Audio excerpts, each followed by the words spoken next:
Hi guys, I think we're live now. Right, welcome to our Tuesday TAT chat with myself, Nick, and Zaheer. How are you doing, buddy?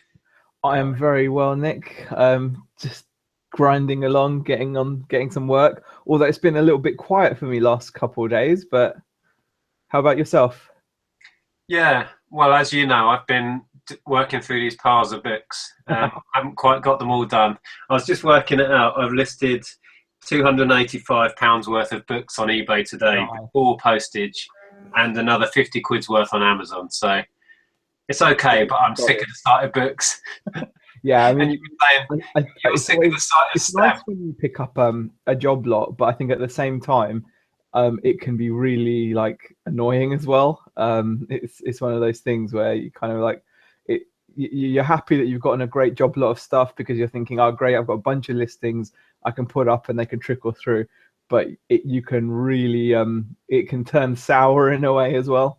You can overdose on the same thing. So how Oh, many of those rubber stamps have you sorted Oh out today? bloody hell! I mean, yeah, I mean, this whole afternoon I've just been taking photographs of stamps, and it is as boring as it sounds. They're just those craft stamps that you to make cards with. Yeah. I think I photographed nearly 80 of those today. But the good news is that is the last lot of them as well. I've done a ton of them already. I think we had around 200, and so a load of people, sorry, a load of stamps have already been listed thanks to Beck. She just sits there and she can just munch through them, which is fantastic. So I've just got to take as many photos as I can. And I think she's actually sat in there with the stream on, with the laptop. So Nice one. Hi, Beck. yeah, we've got 50 people in the chat as well, Nick. Have we already? Already, Wow. yeah. That's some good going. Hi, guys. Welcome aboard. I need to say a shout out to a guy called Will from Glasgow, whose other half messaged me and said if I give him a shout out, it might freak him out a bit. So, hi, Will. We've got Smart Reselling, Chelsea, Tactical Bite, Hooper, the Hyper Picker, Mark Peterkin, Beck's in here, obviously, Andrew Robinson, Stephen Bennett, Minor Vlogs, Steve the Reseller, loads of people in here, Ali, Osman, Leanne Lakin. It's fantastic. Welcome, everybody. Love to see so many people in the chat. Texts are just coming. Oh, it's going crazy now, Nick. I can't keep up. Fantastic. I'm gonna try and get the chat open. Yeah. We've had our first question actually. Oh, okay. You go for it, and I'll try and work out technical things. Technical things are, yeah, the best. Speaking of which, actually, before we get to the first question, your BNO sold. Yeah. Oh, so chuffed that went, and it went for the asking price of 200. That's So, fantastic. Like the feeling that gives you, isn't it? That kind of a big ticket item, and then you got it all packaged off all right. And yeah. Well, I kind of screwed up a little bit on the packaging. I underestimated the weight it would be once I'd really packaged it to death because I wrapped it in foam, I card wrapped it, I wrapped it in foam again, boxed it, and then double boxed it. And it weighed way more than I imagined, and it was massive by the time I, yeah, packaged it to death. So it cost me nearly twice as much as I'd charged to ship it because oh I wow, okay. estimated really low. I was going to do it Hermes, and then I thought, well, I think it ended up too big to go Hermes in the end anyway. It went Parcel Force, but I was happy to. Was it above 15 kilos then? I think No, that's but their it was the limit. size thing. It was so long. Oh right, You have to add the length by the, yeah, yeah. work. Yeah, and I fell foul of that with Hermes a while back, and it was a very similar size and shape package. So I'm sure. Right, okay. So yeah, so I lost a little bit on postage, but I mean, I'm more than happy. I think overall I made almost exactly £100 profit on the Quality. deal. So yeah, I'm happy. Oh, that's fantastic. Yeah, definitely. I mean, it's good to see you getting into the retro hi-fi game. It's Well, I'll certainly try it again because the tape player went as well. yeah, yeah, definitely. We've got 68 people watching, so welcome everyone. Really appreciate everyone popping in. We haven't got a special guest with us this week after we had the bona fide hustler on with us last week, which was a absolutely Yeah. incredible chat. But we could announce that Steve Rakin is coming on next week. That's all lined up. So barring any disasters, we should have another American guest on, which will be fantastic. Raking Profit himself. Fantastic. That'll be a great show, I'm sure. Absolutely. Yeah, he's a great guy. Well, Ali Osmond asked a question here that in America, they have the FBA scan app for books. What app is there available that's similar in the UK? The core information, that core information than, with more information than Amazon seller app. So I'm guessing you're asking about some kind of a third-party app which gives you a bit more information when you scan an item, such as the frequency of sales and things like that, how many sellers are on a listing. Is Profit Bandit something that would fit that gap, right, Nick? Yeah, Tom uses it, or at least he used to. I downloaded it, but I just found I got on so much better with the actual Amazon app, and it gives me enough information. I also use Camel on my phone, and sort of use those to get all the information I need. But yeah, I don't use anything else. But yeah, Tom's your man to talk to about Profit Bandit because he uses that. Okay, fair enough. We've got Good Use Goods. Tex is in here as well. Let's have a look. Texas just said, Steve is so fun. You'll have to ask him what he'd do if a seagull pooped on your face. I assume that's a story she's probably got of when they met up, I would imagine. Maybe. I'm not sure about that question. Tex is the master of the obscure question, definitely. I think I ended up admitting to fancying Adam Levine on her chat. I don't know how that happened, but I think that's how weird Tex's chats get. So your chat with Tex was hilarious. It just I didn't even know tangents. It was random, wasn't it? Yeah, totally. Actually, guys, something interesting. David McGregor, who's a regular viewer and member of the Facebook groups, etc. He's messaged me today, and with quite an interesting topic. It would be interesting to see how many people in the chat are part of the beta trial for eBay's new returns system. He screenshotted me he sent me a couple of screenshots and said it'd be quite a good topic to talk about because this new trial system. I mean, I haven't been invited to it. I don't know if you've had anything, Nick. No, first I've heard. Well, I mean, it looks really good. It basically gives sellers more options when it comes to customers wrongly saying that an item was received not as described. So whereas at the moment, if a customer says an item's not as described, you basically have to accept that you're going to have to cough up the return postage. You're going to have to just take the return and accept the possibly the cost of return postage. Whereas with this new beta thing, I mean, like I said, David McGregor showed me a couple of screenshots which were pretty interesting. You've got more options as the seller. So if someone comes back to you with an item not as described, you can actually ask them to, or you can actually recategorize it. So if you think it's wrong, you can actually say, no, that's not item not as described. It's something else. You've got the option of a partial refund, how much to refund. You've got the option of keeping the postage cost. There's a lot of other options, like it seems, as a seller. So it's something that leans in our favor as sellers, is what definitely. You're trying to say. So it's another tool that we can use to help us. Yeah. So it'd be interesting to see how many people. We've got 92 people in the chat. So brilliant, which is brilliant considering we've only just been getting going. But if anyone else has been invited, that would be be great to see your comments on using it. David McGregor actually said he almost wishes he'd get a refund now so he can test it out, which I would say is probably not wise to wish for that kind of thing. But it's something I'm looking forward to, definitely.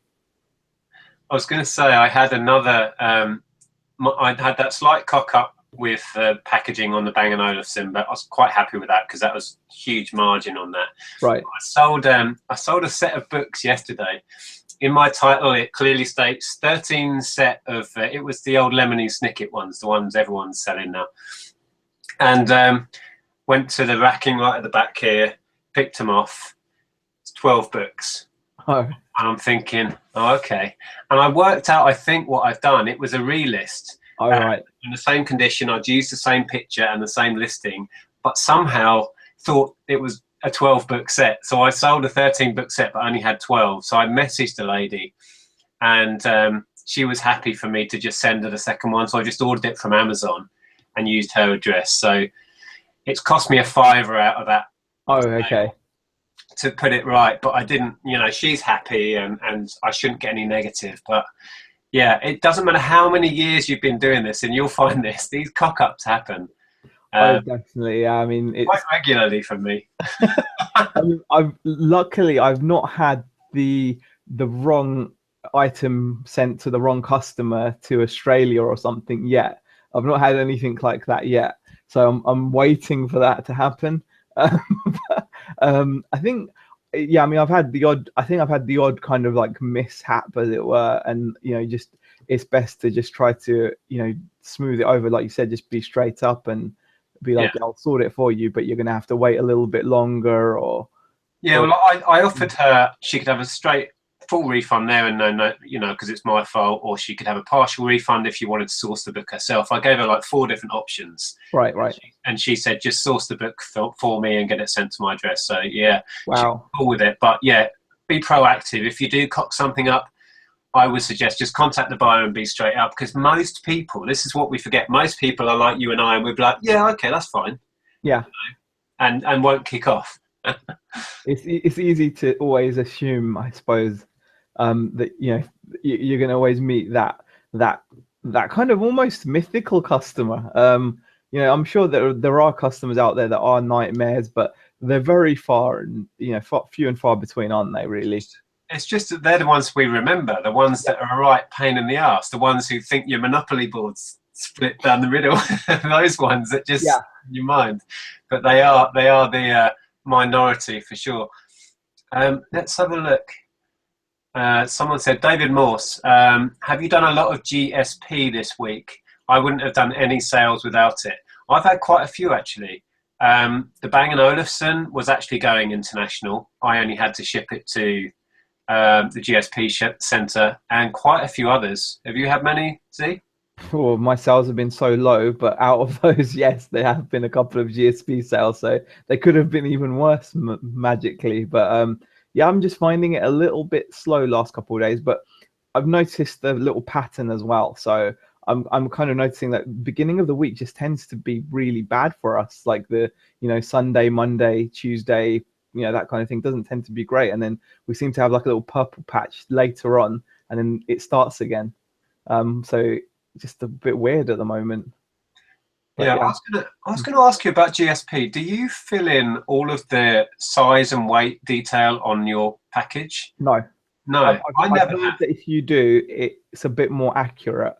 But no, I don't. I just leave it blank. I mean, I always offer worldwide shipping. Contact me for more details as well. And also there's a cool thing as well, that if you've got, say, an item with GSP on it, and the customer contacts you and doesn't want the item sent via GSP because, say, it's really expensive. So say, for example, you've got a small item which is GSP, and GSP are asking like something stupid like 15-20 quid when you could send it for like £3 or £4 if it's obviously low value enough. If the buyer requests an invoice, it knocks the GSP off the sale. So even though there's GSP on it, they could, if they request an invoice from you, then they don't have to pay via GSP. Okay. That's something interesting, because obviously that means like that means when sometimes people contact you and you agree a different postage method, it means you don't have to go into the listing and add a different postage method specifically for them. You just say to them, look, just buy it now, but then request an invoice. Yeah. And then when they request an invoice, I've still not bothered going back to providing my own international shipping option. It's just cuts out that whole hassle, and I'm very black and white with it now, and I don't think I'm going to go back. I'm probably missing sales, and I get the whole the idea of offering that potentially cheaper option, which might get you the sales, but yeah, I can't be dealing with it. I think it really depends on what you're selling. I mean, I've mostly had it on things like I picked up a batch of like press photographs. So like for some reason these press photographs would be being charged at silly money via GSP. So like it made sense to to offer a different postage method, because it's the kind of item I'm more than happy to just send via Royal Mail International Standard. Yeah, that makes sense. But the other thing is obviously video games. If you're okay to ship, like, for example, there's a lot of customs out there, especially in places like Australia and New Zealand, that are more than happy to pay like you for £5-6 for a like a low value PS1 game or a PS2 game, and will be happy then to pay the extra £4, whatever it is, for a international large letter. But it's, if you don't offer it, then they can't have it. So I suppose it just comes down to what you're selling where. Yeah. Well, you're doing a lot of your media via FBA now as well, aren't you? So yeah, a fair amount, probably more than half goes to FBA. So that would obviously fix that issue for you in a way. But if you're doing a lot more on eBay, then it's something that you'd have to think about. Wesley Lowe's got a little question in the chat there. We've got 108 people watching, by the way. 27 thumbs up, which is fantastic. We've only been going for, well, God knows, I don't know. 15 minutes. 15 minutes, okay. Wesley Lowe asks, other than your camera, what equipment do you use for photos? I use a phone. I use my iPhone for everything. Well, not listing. I have listed on it, but I use my iPhone for all of my photography. And what else other than your camera, though? I mean, I can see those fancy... Oh, you mean as in the setup? Oh, yeah. I've got these lights here. Yeah. That's it, really. Well, that's pretty much what you need, isn't it? Even lighting. I mean, even lighting, it's more of a convenience, isn't it? I mean, there's plenty of people out there that do just fine without any fancy lighting setup, and they just stick their items on the floor. So, for example, Scavenger Life have got really nice wood floors in their home, so they just stick the item on the floor, take photos. Yeah, Andrea's actually managing, because she's in the rear extension to the house, which has got the full back of the house is patio doors. Yeah, and the light comes in through there fantastically. So she just uses it's not a wood floor, it's a vinyl made to look like wood floor, but she just lays stuff on that. And because she's got natural lighting, actually her pictures look better than in this, to be fair.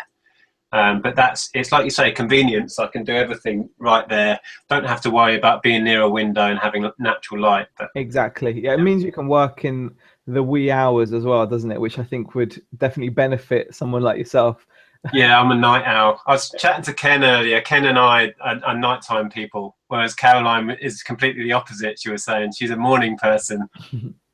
But yeah, I was still going at 3 o'clock. I think it was 3 last night, sorting out all the books and taking pictures. And yeah, and then my sleep pattern goes back to front, and then I'm then useless in the morning. It's not helpful, really. No, overall, it's probably not the best option. No. Let's have a look. What else have we got here? A lot of people haven't heard about that returns program. I'm guessing only David McGregor has it then. Maybe they're just trialing it with certain people again, like yourself and the whole hub thing. I mean, what's going on there? I don't know. I'm still getting used to that, to be honest. It's a bit weird. Caroline has joined as well. She's actually mentioned that she's had a sudden jump in Argos collections recently as well. Oh, okay. I've not had a few for a while. I had loads last Christmas. That's used a lot at Christmas, I think, when people are busy rushing around, but they want to be able to pick up their presents. So I find that comes into play in December massively. But I haven't had many recently. Do you have that on your listings? With the Argos thing, I do, yeah. It does work, yeah. I mean, just yesterday, was it yesterday or the day before? I can't remember. I think I had 1 or 2 items that were to be collected from the local Argos. So I think it's a convenience thing, isn't it? So it works really well. I've used it myself, actually. It's a great system. Yeah. Well, David McGregor's actually in the chat. Oh, God, we've missed a lot of questions there. It's just I going. was quickly going to say, Darren says, I've got the new Seller Hub. So it's not just you. There are others. I'm not sure about the new Seller Hub now. It's nice, but I'm still getting used to it. Stone Mason asks, how do you market your eBay? I let eBay do it for me. Yeah, I don't. Yeah, I mean, it's not something I do. I mean, I think you can do little things like, you know, I think you can tweet your listings, can't you, and things like that, and add them to Pinterest. But I've never really done it. But I have seen interesting results. I think Margaret's made videos about this, and I'm pretty sure that Caroline from the Celtic Traders as well. I'm pretty certain she made a video about the impact it has on page views by putting it on a tweet. It makes sense. If you can, Andrew's starting to get into this side of marketing, where if you can create a following on Pinterest or any of those sort of sites, and then share your listings on a daily basis, it only makes sense that people that follow you are into what you're selling. Let's say you're into your retro toys and games.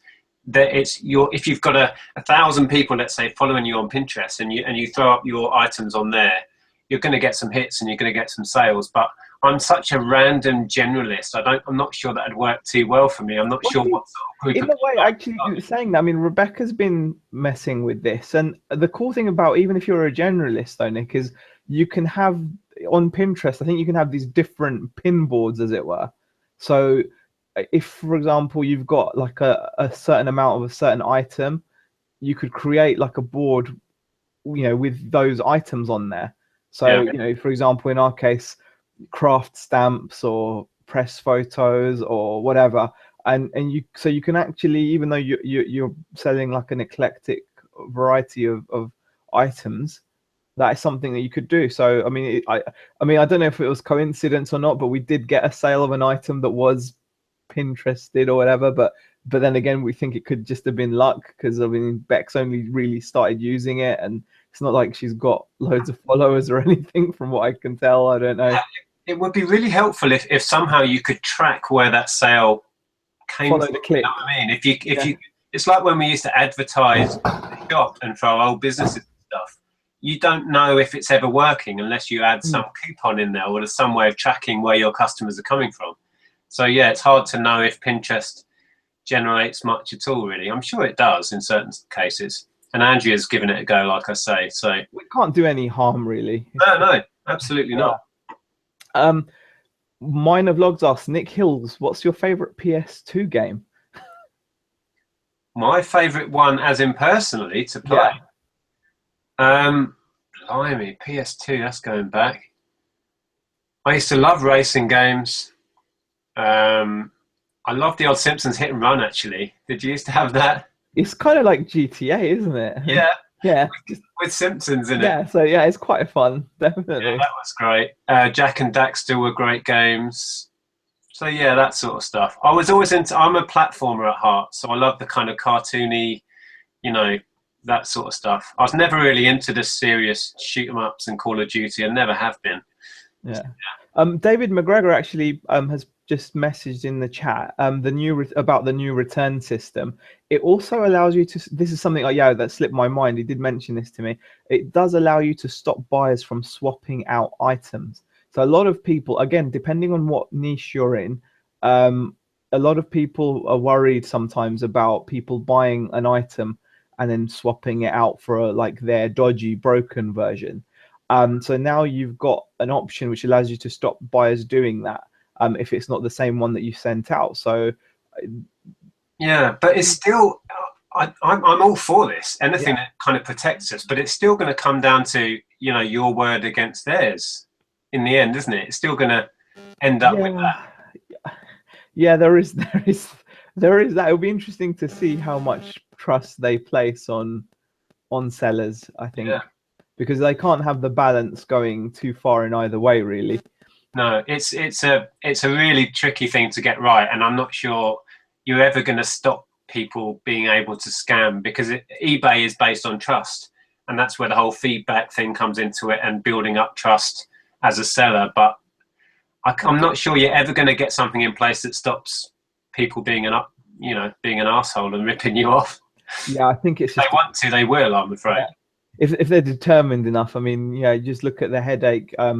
If you guys haven't seen, but Pete the Craigslist Hunter's been having a nightmare with a certain customer of his. Yeah, is that the laptop thing? Yeah, he's been. Yeah, I think he's been kind of keeping people updated. But this guy is like, he's opened multiple cases on eBay, which have all been shut down successfully, and then he's opening multiple cases on the PayPal. I think they're on their second or third PayPal case or something stupid like that. I don't even understand how that works.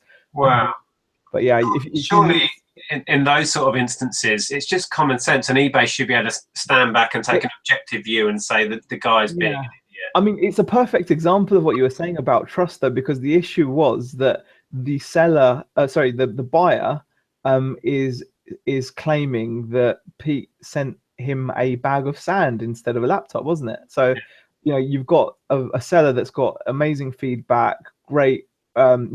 He's clearly a very competent eBay seller, sells lots of items, and his word against I think a new member who's a new buyer on eBay who's claiming that he sent it with sand, and he's still having a bit of a nightmare getting it squared away, which is slightly worrying. Yeah, I can't believe that's still dragging on. I'm pretty sure it's going to end. I think this guy's just literally kind of clicking buttons, and PayPal case, once it's open, I suppose you have to leave it open a certain amount of time or whatever. So yeah. Right, what's going on in the chat? Oh, Steve Hicks is in there. Hi, Steve. How you doing, mate? Hicks is in as well. Steve Raken's in there. Hi, mate. Yeah, I think quite a few people are actually asking, have sales slowed down at the end of last week or this month? What I'd say, guys, is I wouldn't say it's any slower than usual or any faster. I think it's one of those situations where maybe people just don't want what you have on that particular time and just keep listing. It's very easy to get demotivated, and if this was me like probably a few months ago, or a year ago, or even, like I said, even a few months ago, I'd probably be sitting here thinking, oh my god, what's going on? Am I doing everything wrong? You can't think like that. If there's a slow period, it's not even really worth analyzing it too deeply unless it's consistently happening. If you're getting the odd blip here and there, it's not a big deal. I mean, like I said, I've mentioned many times before, I used to work in Harrods in the audio video department of such an expensive store. We used to have millionaires and billionaires walking through. Yeah, every now and then we'd have a day where no one would buy anything, and you'd have all of us stood around doing nothing, twiddling our thumbs, just waiting for someone to buy something. And there's no shortage of footfall, there's no shortage of money, there's no shortage of the right stock. Everything's there, but sometimes it just won't happen. So yeah, well, it stands to reason that there is no real consistency in what we do, not completely, is there? And it's going to have ups and downs. And if you do have a bad patch, I just use that to motivate me to put more on effectively. Yeah. I mean, oddly, ours has done really well. We've had our best patch on eBay for ages, and that's simply a result of us getting back into listing. It's as simple as that. So that just shows that, graft pays off. Exactly. You're not grafting. I know you guys are listing a lot of stuff, but that's all you can do to it just happens, isn't it? Yeah, I mean, it happens. I mean, it's one of those things. It's like you said, there is no real consistency. I think the only way you can measure consistency is at the end of the month. And if you're significantly up or down, then that's something to look at. I've got a question here from True Seller UK. Question: spent over £200 at the auction today on a number of things. 70% of it doesn't work. Have you had any bad experiences buying from auctions? I'm guessing you bought electrical goods or some kind of mechanical goods with moving parts. Auctions, there's no comeback to that, really, is there? I think if it's not working, you just have to take it on the chin. I've bought stuff at auctions which hasn't worked. I think, I'm pretty certain I've bought stuff at auctions that hasn't worked or isn't what I thought it would be. Same with boot fairs, really. Some stuff will not work. It's just a risk you have to take. the only advice really is to, if you can, go and view things that you're looking at buying, view them, and sometimes if you go to view them, you can ask them to plug items, electricals in, and test That's them. what I was going to say. I mean, I haven't done auctions for a long time, but I tended to avoid electricals. But I have seen people setting things up. I saw a guy ages ago testing an air compressor, you know, plugged it in, had it running, and was making a right racket, which is why I remember it. But yeah, if you're going to invest a fair bit of money, if you can, you know, go the extra mile and switch it all on and test it. That's the only way you're going to protect yourself. Yeah, definitely. David Morse asks, have you guys picked up electronics and sold them for parts? Sold just the remote for an iRiver MP3 player for £20 this week, and the player itself sold for pennies. Parting stuff out tends to work no matter what the item. Yeah. So that's a great idea. If whatever you've bought at auction, true seller is faulty, if it has any accessories which work, check those out. Check out whether they've got any value, because you'll be surprised sometimes you can make decent money on things like remote controls and you know, accessories really. So the inline remotes on CD players and MP3 players. Yeah, like we were saying when we were chatting to Chris, Bonafide Hustler, last week, I said to him, one of the first channels that got me into the YouTube scene of reselling was Gil Daddy. And if you guys haven't checked him out, check out his early haul videos when he talks about parting out like Hoovers and all sorts of other random stuff. And he was totally into doing his remote controls and parting out bread makers and all of this stuff. And it just opened my eyes and my mind to whole other area. I've got so much electrical stuff up here. These are all boxes of electricals that are going to be parted, and that's been building up for about a year and a half. Yeah, I mean, it's always, there's always, I think there was that saying about there are many ways of skinning a cat. You know, I can't remember the exact saying, but it's similar to that, isn't it? I mean, if it doesn't work out one way, you can always, you know, work it out another way, like, you know, bundling things or changing the bundles or splitting things up. There's lots of different ways of selling the same item. Going back to the original person that asked the question, sometimes you just have to accept that you've lost out. I mean, maybe what you've picked up is just a dud, and if you can't take it back, you just have to get over it and move on. We've all been there. Definitely. 117 people watching live. We've got 48 thumbs up. This is fantastic. It's pretty humbling to see so many people popping in to say hello. Let's have a look. Carol Bell has a question. She asks, do you feel like you can't take holidays as much when reselling? And if you do, how do you get by with loss of sales? That's a decent question. I mean, there's a great example. Again, I keep on mentioning Scavenger Life, but they really are a great source of information. And those guys have to take time out away from their eBay business every year to do some of their other work that they do, and they're flying around. I'd say the best thing to do would be to just simply keep on selling items on eBay, but just put out a crazy long handling time. Change your handling time. It's not enough to just put your shop on holiday mode, from what I understand. If you just put your shop on holiday mode, all that does is puts up a little information banner telling the customer that the item is due to be it won't be shipped until a certain date. However, if you haven't changed your handling time on the listing, you can still get defects against you. So yeah, that's interesting. What we used to do as well, I mean, we've obviously taken holidays while being resellers, and we used to put our holiday settings on. But what I would do is, even if I was on holiday wherever, once a day I would go in and email all of my customers that have actually bought things and check that they understood what that meant, and explain to them when they're going to get the item, and if they're not happy, do they want to cancel. And I would do that with every sale while I was away. So it's kind of like a safety net, really. So all of my customers got a personal message from me saying, thanks for the order, I'm on holiday, I hope you saw the message and you're comfortable with the fact that it's going to be 10 days till you get it, or whatever. Yeah, I mean, that's exactly what Scavenger Life also do with the message. So really the answer is no, you're never on holiday, because even when you're on holiday, you're going to be sending messages. Yeah. Just The thing is, though, it's really nice because Yeah. you're away wherever and you're still getting the ka-chings and you're still getting that little buzz from it, even though you're drinking beer on the beach or whatever. Although saying holidays, we are so owed a big holiday next year because we put all of our money and time and effort into trying to build up the shop, which we ended up pulling out of, as you know. That was one of the things we sacrificed, was taking a big family holiday. So we're owed one next year.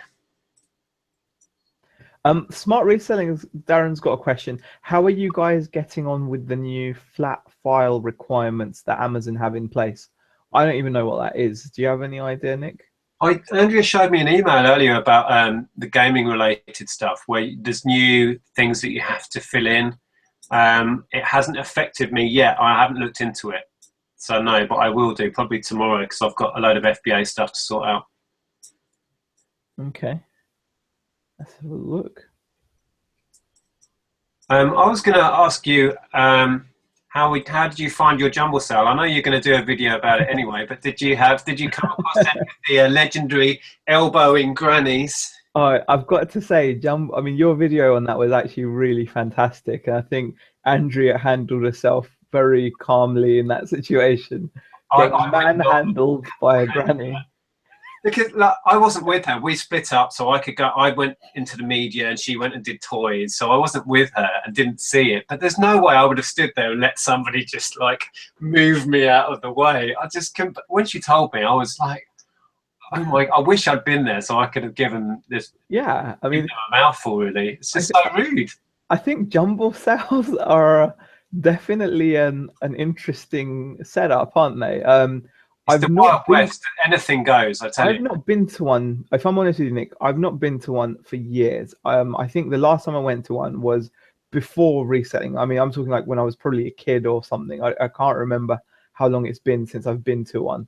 I've been to a few indoor boot fairs, which are kind of Jumble sales, you know, like held in halls, which are almost like Jumble sales, but they're not as bad because the pricing isn't like Jumble sales. For you guys out there that aren't aware, Jumble sales, the attraction of them is the ridiculously cheap prices. I mean, like it's actually shockingly cheap almost. Well, interestingly, the one we went to, it's a regular thing, and they get a lot of people. Well, you saw in the video, I mean, the length of that queue ahead of us that I showed the clip, it was way longer than that behind us. There was probably 150 people waiting to get in. Wow. So they do charge fairly decent boot sale and beyond prices at the beginning. But if you can hang around till the end, it's like everything's 10p, that sort of business. And also, I was going to say, for the American and other, country viewers that are watching, may not understand what a Jumble sale is. It's pretty simple, really. It's a village hall or a town hall, a load of tables. It's usually set up for charity or a local group or something. And there's just piles of crap on the tables, and that's it. You just they make up a price on the spot, and you give it them. And with clothing, the ones I used to go to, it's fill a bag for £1 or something like that. So as much as you can cram into a carrier bag with clothing, you can get for pennies. We didn't even go there with the clothing. We bought some shoes, but the clothing was it was like war. My sister was there, and she loves it. She's in there, like clothes flying everywhere. She came out with armfuls, but no. Yeah, no, we actually did the opposite in a way. We went for some clothes because it was so cheap, and it was a great way of getting some inventory. And we were in there. Rebecca was getting her little spots and moving across, and generally was good natured. But when you're selling things for like 25p, 50p, I mean, you're picking up jackets and coats for 50p, or you're picking up other items like cardigans, jumpers for like 25p. It can get hectic. People do become a bit flustered. It was really interesting, but yeah, we got quite a few items, and it was well worth the effort. I'd say it's well worth the effort. You know, luckily, I don't think ours was nowhere as, you know, I think this jumble sale's held like a couple of times a year. Where we are, it's quite quiet. I mean, Hixie was there with me as well. He went there. He was in the queue in front of me and Beck. He'd gotten there earlier. Yeah.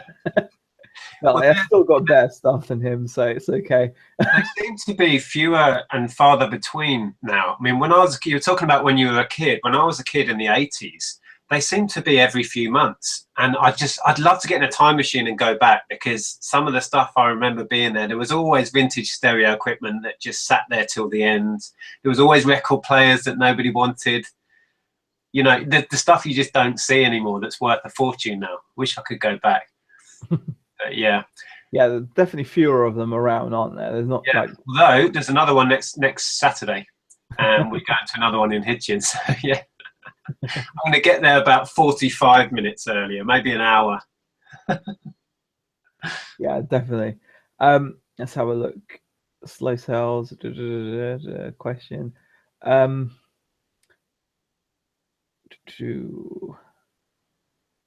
Was gaming queue? Yeah, True Seller UK just updating us what he picked up on his auction. It was gaming keyboards and mice, etc. Some stuff just had an empty box. Yeah, I mean, that's a shame. Definitely, it's not a great experience there for you. But I wouldn't just write that auction off completely. Maybe just approach it differently. Like I said, check the items out beforehand. Yeah, unfortunately, auctions attract people just wanting to offload crap. You know, people dump stuff at auctions. I've heard that said many times. You know, you dump a box of crap and you don't care what you get back. And the auction house has no liability for whether it works, whatever it is. Everything's sold as seen. So it's really buyer beware at auction, and people will offload complete worthless crap. So yeah, I mean, sometimes you will literally see the fruit boxes that you see on the floor at car boot sales. You'll see those coming directly from these auctions. So it's, you know, you have to make sure what you're getting, you know, is what you're getting. Okay. Got 120 people in here now. Have we really? Oh yeah, blimey. Hi guys, welcome aboard. I'm just scrolling through the comments. Someone says Raken is here, so smash the like button. How are we doing with likes? I can't see the likes. 63 likes. Wow, that's pretty good. Only 4 dislikes, which is fantastic. Let's see if we can get the likes to 100. That would be epic. It would be amazing. It would be. Okay. There's a bit of a thread going on about the NES mini consoles, and a lot of people selling pre-orders, which is something I've never got involved with. And I don't believe you're meant to do that on eBay. I think you can't sell anything. Is it a month before you've got it in hand, or might be less than that? But I've never done anything like that, so I'm not sure. I think there's some regulations involved with that. Do you ever get slagged off for being a reseller? Says Adrian. Once or twice. Here and there. Not regularly, but it's come up. Yeah. It's odd. Certain people really take a dislike to it. And if you saw my jumble sale video a couple of weeks back, we met one really full-on aggro person. But, you know, that's his opinion, and I don't have to accept it. And I didn't. No, exactly. Someone says, is it easy to set up a shop on eBay? Yeah. Yeah, very easy. It's pretty much select, all the information's on eBay about the different tiers of shop. So go in, work out what you get and how much the subscription is, and it's pretty much click a button. It's that simple. Got a question from Sanjeev. Hi guys, I'm new to reselling. What do you guys do if you have a product that does not sell or an item that you have to relist a few times? Really enjoy your videos, Nick and Zaheer. Oh, that's nice. Yeah. Go ahead, Nick. What do you do when you have an item that just won't sell? Generally, I will relist it, give it a few times round, perhaps at the same price, or incrementally drop it. I'll go into it, see how many views it's getting. If it's not getting any views, any interest, it might just be that there's no demand for the thing whatsoever. And then sometimes you just go, okay, and give it to charity or take it back to a car boot sale. Otherwise, sometimes if an item just isn't selling, I might take it off and bundle it with something else. You know, tweak the pictures, tweak the title. There might be a keyword you're missing, change the category. There are some things you can do that do work, and suddenly you'll get a sale out of the blue. But yeah, what about yourself? Have you got any systems in place or anything you tend to do? Not a particular system. I just tend to just relist the item, and if I notice that it's been around for a while, then yeah, tweak the price, definitely. Yeah. Check out sometimes if I've got an item that I think should at least have a bit of interest in the listing, you know, I'll just go in and then double check. And like I was saying earlier, I mean, I had this Olympus camera listed that I thought I'd listed, you know, in the right category in like vintage cameras. But by the looks of it, it wasn't the right category, and I think the category it's in was having an effect on where it showed up on the search rankings. So sometimes it can be a really simple fix. Yeah. Make sure that you're filling out item specifics as well. If you're new, that's something to bear in mind. It's really important to fill out as many item specifics as you can, and that will get your item seen, I think, much higher than if you just list it with no information. So I mean, those are like the main things. Other than that, yeah, obviously it's about how long, you know, how long do you I don't know, how long do you have to kind of wait on an item? How long are you willing to wait, really? Well, that's personal preference, isn't it? I mean, if you ask Ken that, he'll say that, you know, till the end of time. He's happy to list and wait. That's his strategy. I know he does tweak things, I'm sure, and look at prices maybe, but he's happy to have an item sat on a shelf for years, and he has done, and eventually those sort of items have sold for him. But I'm more where I can be a turnover type of model if I can. I'd rather sell the item than have it sat around for too long. But it's all personal preference, really, and there's no right and wrong way of doing it anyway. Yeah. Fraz asks, who does your tax returns here? I do them. That's it. Yeah, that's one of my jobs in this house as well. Yeah, always has been. Yeah.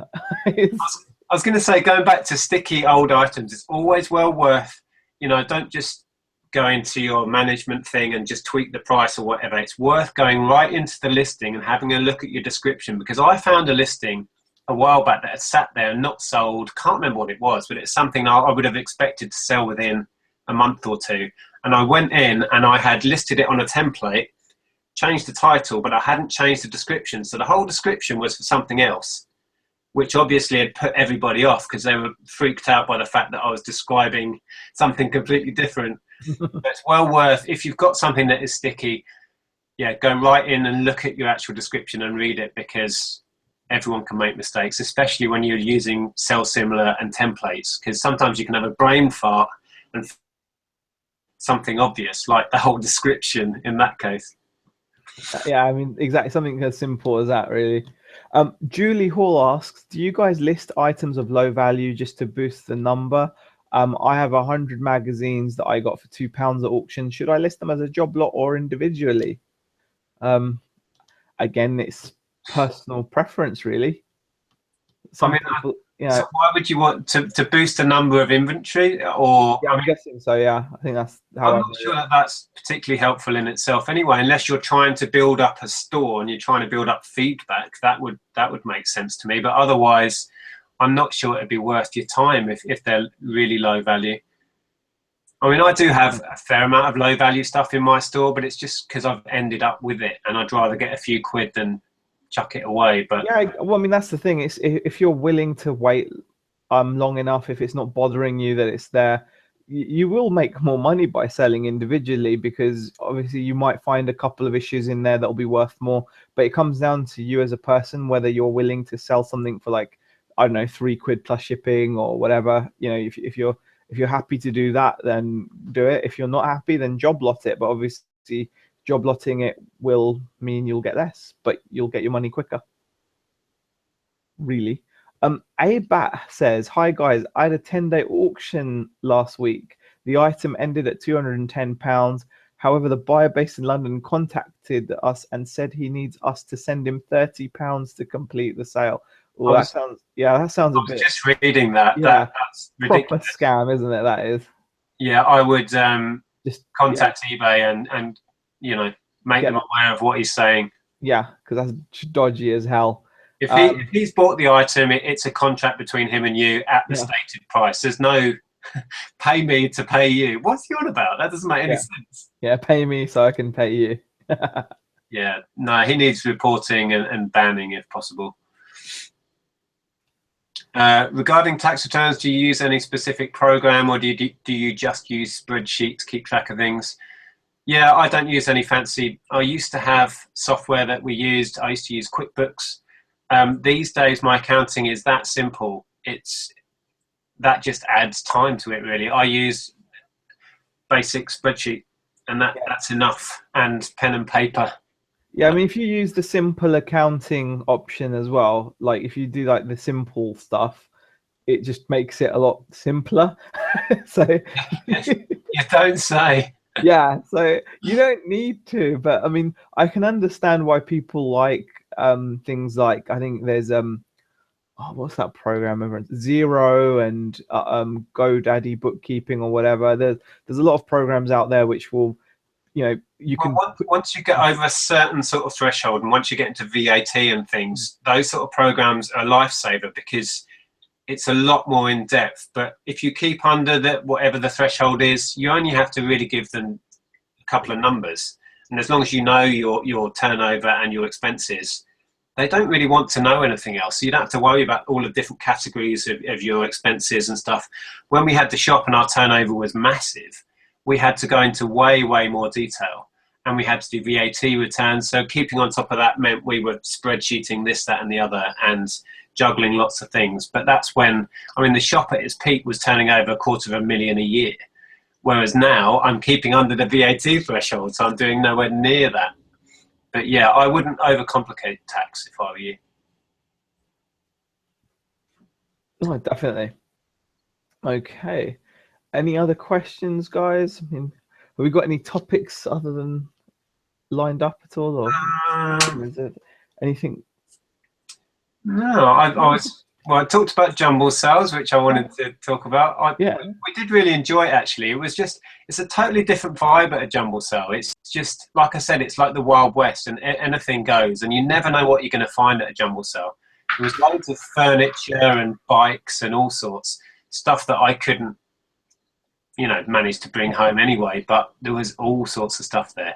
And I didn't realise there was this extra building right out the back of this place that was full of electricals, and I was there for like 2 hours until I realized that building existed. By the time I got there was a few knackered old printers and a couple of phones, and that was it left. But God knows what there was in there to start with.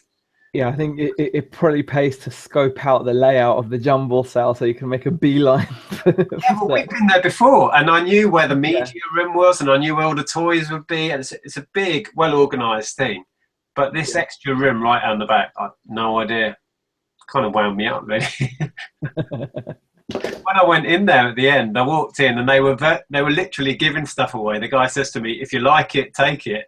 Take it. Just take it. Oh, yeah, that is funny. Okay. I had a couple of questions come in. Siri D asks, have returns changed? As now, do we have to refund the sale price plus postage price, as we would then be down on the postage even when the buyer has changed their mind? I'm not too sure on this, but as far as I was aware, is that the original postage cost does have to be refunded. I think, well, now it's all done through the return system. Yeah. Basically, yeah. Once it's returned to you, you say you've got it, and it automatically refunds the whole thing. But in the past, we wouldn't return, we wouldn't give them their postage back if it was, the buyer remorse, or they changed their mind or whatever. But yeah, the new returns thing automates it, so you don't have a choice. Yeah, I think the only thing that you can control is the return postage. Like if they pay to return it to you. Is that right? Say again? What about the return postage, like what they pay to return the item to you? Yeah, I think if that's your fault, if it's listed in error or it's You faulty, have to cover it. Yeah. you're liable. Yeah, but if they change their mind, they pay. Yeah, we recently had a top returned to us, and the lady was just honest about it. Said, you know, it didn't fit the way she thought. She sent it back, and that's what happened. So we didn't have to, you know, we obviously had to return the original postage cost, but she paid to ship it back to us. Yeah, yeah. We didn't pay for that. So, and that's what a lot of people are abusing in terms of that's what a lot of buyers abuse when they realize they have to pay that back. They then decide that the item wasn't as described, and I'm guessing that's where this new return system will come in handy. Steve Hixie says vampire grannies at the Jumble sale. Yeah. Darren Smart Reselling asks, what would be your realistic Holy Grail pickup? A realistic Holy Grail pickup. Realistic. What would I love to find? I think what I would really love to find would be a Super Nintendo mint boxed with a collection of games mint boxed, as I had in 1990. When would it be? 4, I think, when I sold it all off. Because I was super like anal about my stuff. I kept all of the boxes and all the inserts and all of the little bits of cellophane and everything, and the console box and all the inserts. It was as new. But yeah, that's my holy grail. Mint, vintage Nintendo stuff. Anything really, but Super Nintendo specifically. Yeah. Yeah, I mean, I think I'd probably like to find some kind of like a rare vintage amp that's worth like $1,000 or something like that. That would be my mint. That would be my like holy grail pickup. So what sort of makes were you got in mind? What are the kind of 2 or 3 like real brands? There's some vintage pioneers which can go for silly money. I think, I mean, because there's obviously high-end brands which command like thousands of pounds anyway, but these are kind of more mainstreamy, like Pioneer, Sony. There are some really vintage amps out there, like Technics as well, which can command like ridiculous cash. So that, you know, they all look, you know, the similar style, you know, like the fake wood side paneling, and you know all the clicky knobs on the front. But there are some which are just worth a lot of money for some reason. I'd have to double check as to why, but is it just because of the audio quality, or they were made better back then, or they were all made better? Is it that the equivalent today would cost you ridiculous money? Is that what it's about? Kind of. I mean, it's just like today when they used to release amplifiers, they would release different ranges. So what you're really looking for is like the flagship Pioneer amp from the 70s or 80s, or the flagship Sony amp, so like the top of the line job. Much like with VCRs, really, we all know that VCRs fetch decent money, like 40-50 quid. But if you come across a top of the line VCR, like a Super VHS, you know, or the top of the line Sony ever launched, you can still get like 100-200 pounds for some VCRs. Whereas most, you know, so just the flagship version really. And the actual differences in them, I mean, they were all built really well, but it tended to be the power supply was a lot better on the more expensive ones. So like cleaner power supply, you'd pay a lot of money for that, you know, to minimize the noise and interference with the sound, the audio signal. I just saw an interesting question talking about sniping, which is obviously something I've got back into now. I've got more time. Saying, when you snipe items, do you resell them on the same account? For me, yeah, I've never had a problem. So yeah, I do. I know some people have a buying account and a selling account. I do have other accounts, and it wouldn't be difficult for me to buy on those and then sell on my main one. But yeah, I don't have a problem with it. Yeah, I mean, I've done that a couple of times. It's not really been an issue. I think it's more just how you feel about it. You know, if someone would have to click into what you've bought and sold recently anyway to see, you know, the items would have to turn around very quickly, and you know, it's not likely that someone's going to really be able to put that together. But it is unlikely that they'd, you know, be bothered to yeah, try and find out. Yeah, but yeah, it's possible. So yeah, if you're worried about it, absolutely use another account to buy. Another question: did you guys see the new fivers selling for 160 plus on eBay? That's from Monty. Monty, another Monty. Yeah, I saw. Well, I didn't actually see the listings, but somebody was talking about it in a chat somewhere that they were going for way more than that if they were the first issues. Did you see those, like 001 issue fivers? Yeah. Yeah, so check plastic fivers, people. Yeah, I've not really had many plastic fivers at all. I think I've had a couple. I've had one, and I don't think I've spent it yet. Oh, you've still got it? I think so. Unless I might have spent it in the pub last week. I've spent them. Yeah, if anyone hasn't seen them yet, they're plasticky, and you can see through them. You can see right through the middle there. Yeah. Just check the serial on this. Can't even see it. Where is it? Oh, there we go. 79345. It's a worthless one. Well, it's not worthless. It's worth a fiver. Yeah, it is mad what people will pay for that sort of stuff. It is definitely. Let's have a look. What else have we got? Nick, you're loaded. Yeah, it's AA01 Smart Reselling says that picks up a fair amount of profit. Yeah, I mean that's always something I always seem to miss out on, these little bubbles of things. I suppose it's just keeping your finger on the pulse, isn't it, really? Yeah. I mean, you'd have been lucky to find one anyway. I mean, that must be pure chance that somehow you got hold of an early edition one anyway. How would you do that? I have no idea. It is a bit weird. Jimmy White saying I'm loaded. On Zaheer's hangout earlier, it was funny because there was this whole thread about how the rumours. Yeah, the rumours are out there. Yeah, I wish. I've still got my beat up Ford Focus. Yeah, exactly. We're keeping it hood. I'm keeping it real with my Focus. Yeah, somebody else saying they buy and sell on the same account. Monty reckons you should sign that fiver and put it on auction on eBay. That would decrease its value. Yeah. No, that's coming to the pub with me on Pack Night. Oh, brilliant! But yeah, I mean, I think it's just thinking about looking forward to Q4 as well. Everyone's getting a bit excited about that. You know, just what I would say to people is just do more of what you're doing, I suppose.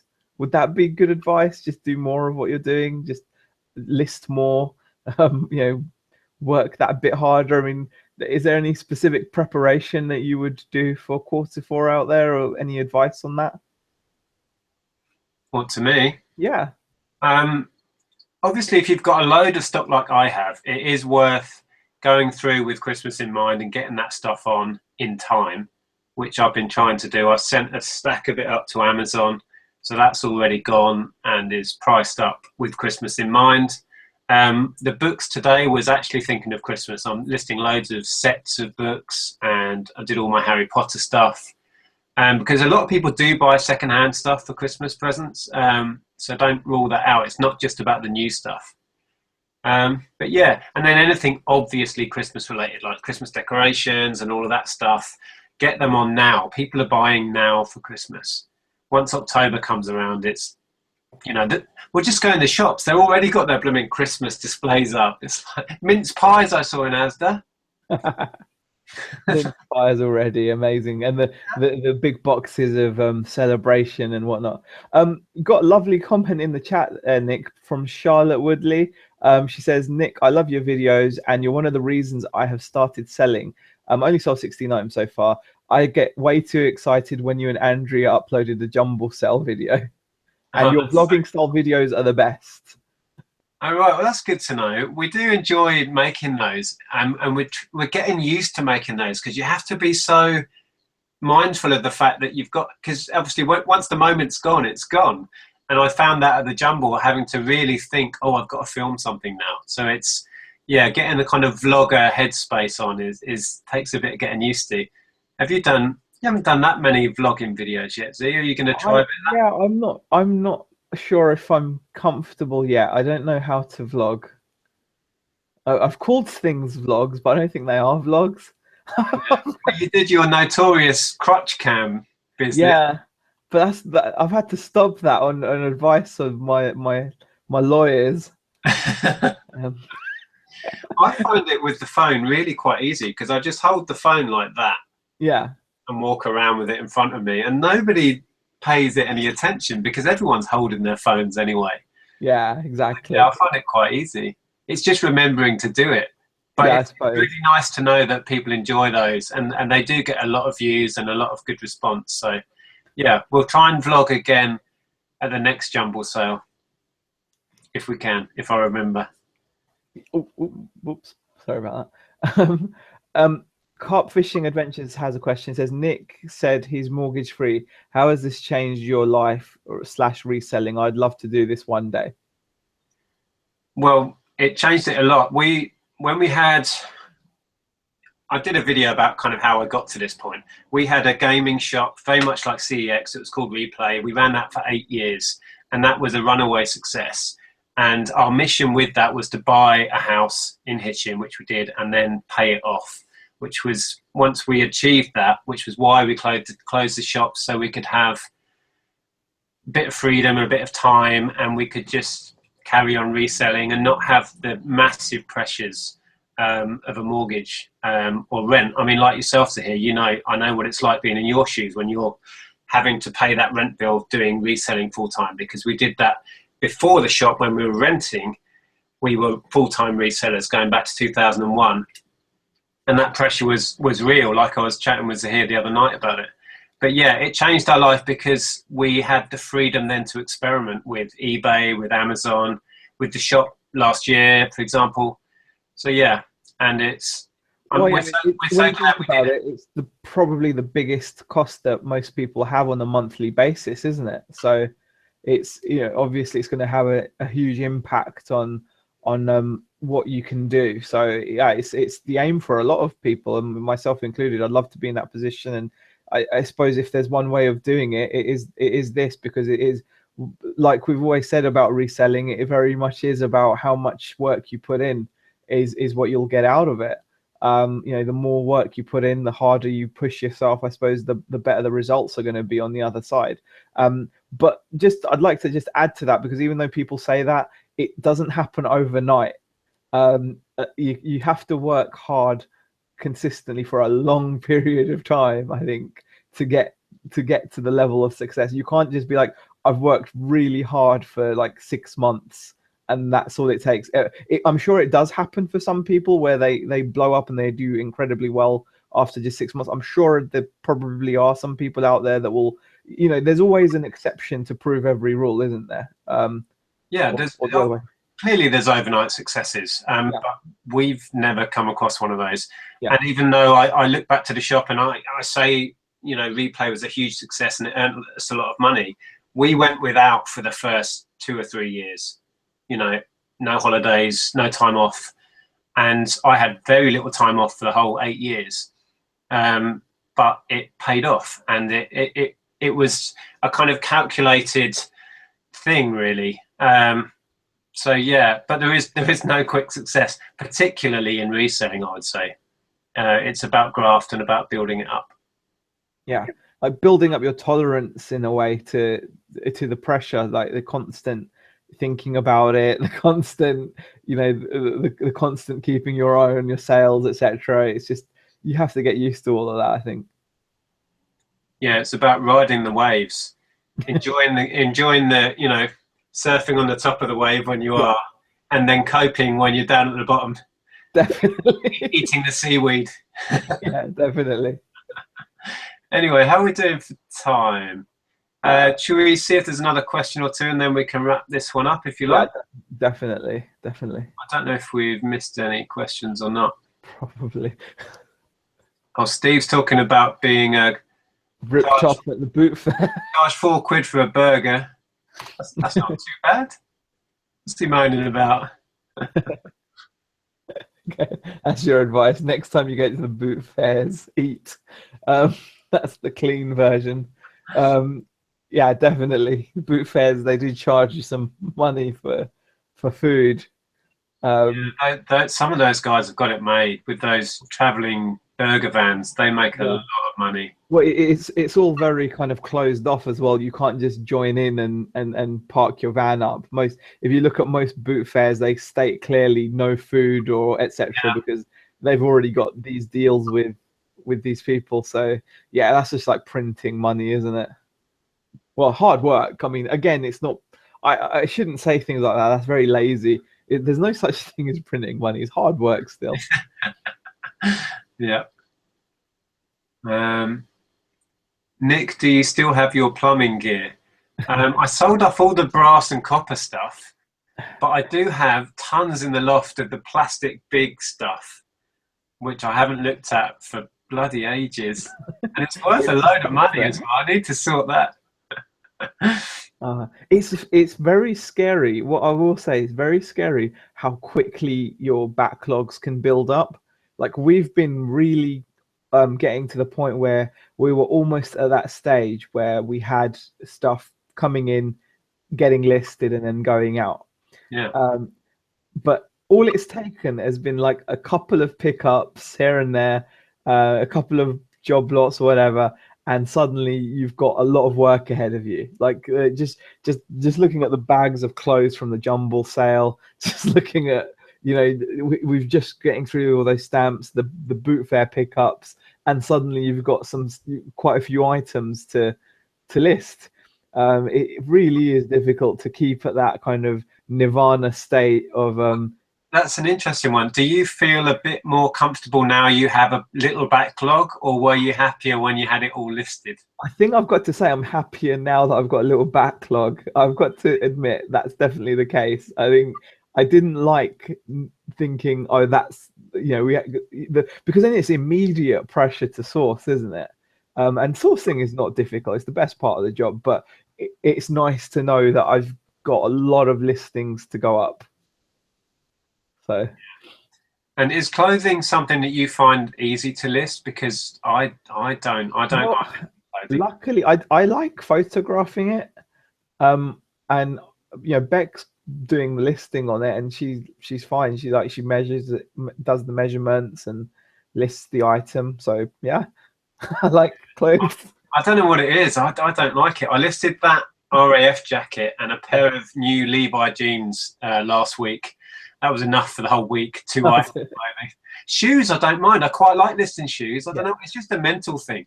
Yeah, I mean, yeah, I think I kind of like knowing how to. I'd like to know how to describe them better, like the styles, the different styles of everything. Like there's millions of different types of, you know, jumper and trouser and everything. So yeah, that can be a bit daunting, but you know. Absolutely.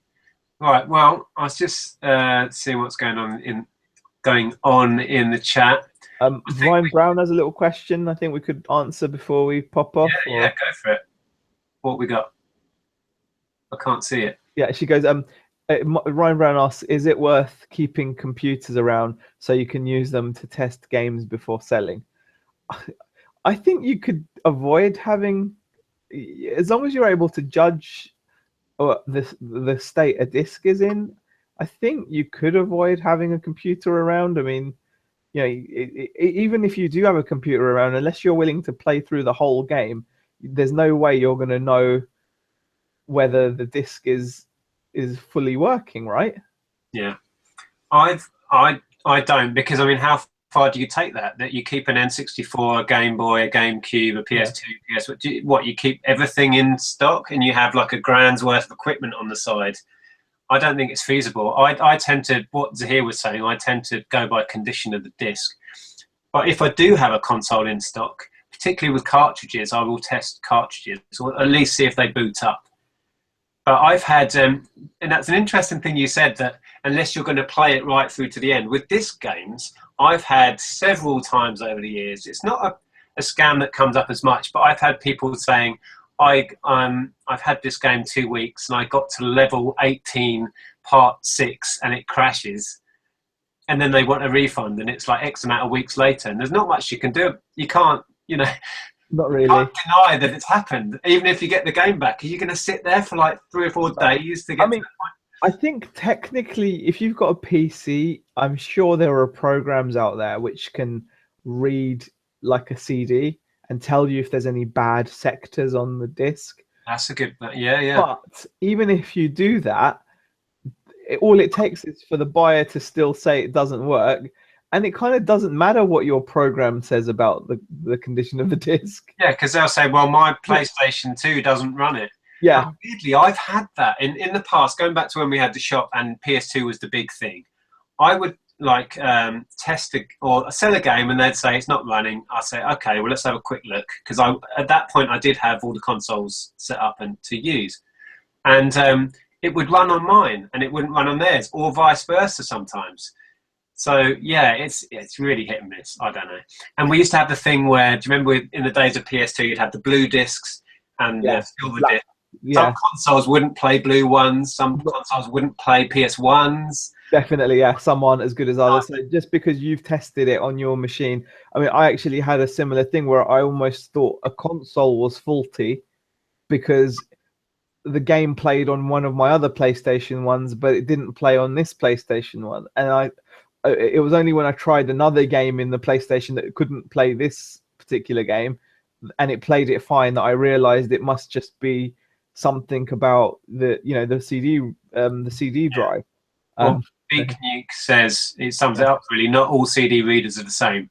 So lasers more or less sensitive. So yeah, and definitely so. So you can't really argue your case if somebody comes back at you with that argument. What's that question there? When you relist an item, do you list by your own price or do you try and outbeat others' listings? I'm struggling to list for more and make more. I'm not sure I'm understanding the question, Charlotte. I suppose it's vaguely talking. Do you try and compete? Do you try to beat others? Maybe do you kind of do you lowball and undercut others to get the sale? Maybe. Yeah, actually, I've had an experience recently of aiming super high and getting it, like with that stereo equipment and a few other things recently. I've gone in and researched and seen what the top end is, and then added a tenner or added 50 quid in the case of the stereo. So yeah, I mean, it's all about personal preference really, and using the information. When you do your searches, you search completed items and you search sold, and you can gauge roughly where the top end of the market is, but that's not to say you can't get more.